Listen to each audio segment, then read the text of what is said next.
बहुत समय पहले की बात है। घने जंगलों के बीच एक शांत कुटिया में सप्तऋषि निवास करते थे। एक दिन वे सब मिलकर खीर बना रहे थे।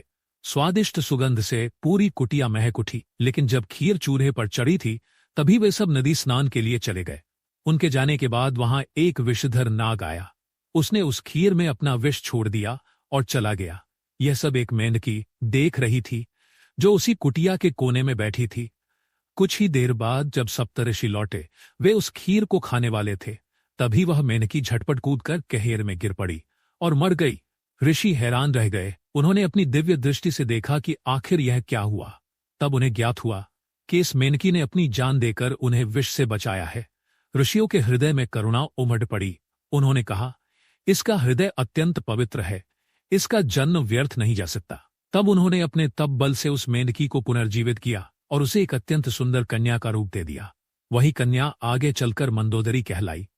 वह ऋषियों की सेवा में रहने लगी और कुटिया में तपस्विनी जीवन व्यतीत करने लगी। एक दिन जब वह आश्रम के कपड़े धो रही थी, तब अनजाने में ऋषियों के अभिषिक्त जल के छींटे उसके मुख पर पड़ गए। उसी क्षण वह गर्भवती हो गई। यह बात किसी को पता नहीं चली। समय बीतने पर लंका के राजा रावण वहां आए। मंदोदरी की सुंदरता और तेज देखकर वे मोहित हो गए। उन्होंने विवाह का प्रस्ताव रखा। मंदोदरी बोली, हे लंकेश, मैं विवाह करूंगी, पर मेरी एक शर्त है। रावण ने कहा, कहो क्या शर्त है?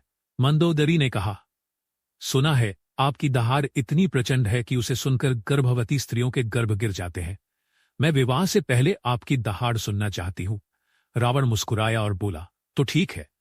वह मंदोदरी को लेकर वन में गया और जोर से सिंह की तरह दहाड़ा।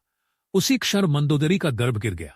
मंदोदरी ने किसी को कुछ नहीं बताया। समय बीतता गया। उसने उस गर्भ को वर्षों बाद उस भूमि पर मिथिला के राजा जनक हल चला भूमि के भीतर अचानक हल की नोक जमीन में किसी बक्से से टकराई। जब वह बक्सा खोला गया तो उसके भीतर एक दिव्य कन्या थी।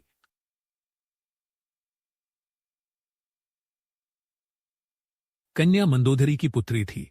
राजा जनक ने उसे पालन पोषण दिया और उसका नाम रखा सीता। वही सीता आगे चलकर बनी अयोध्या।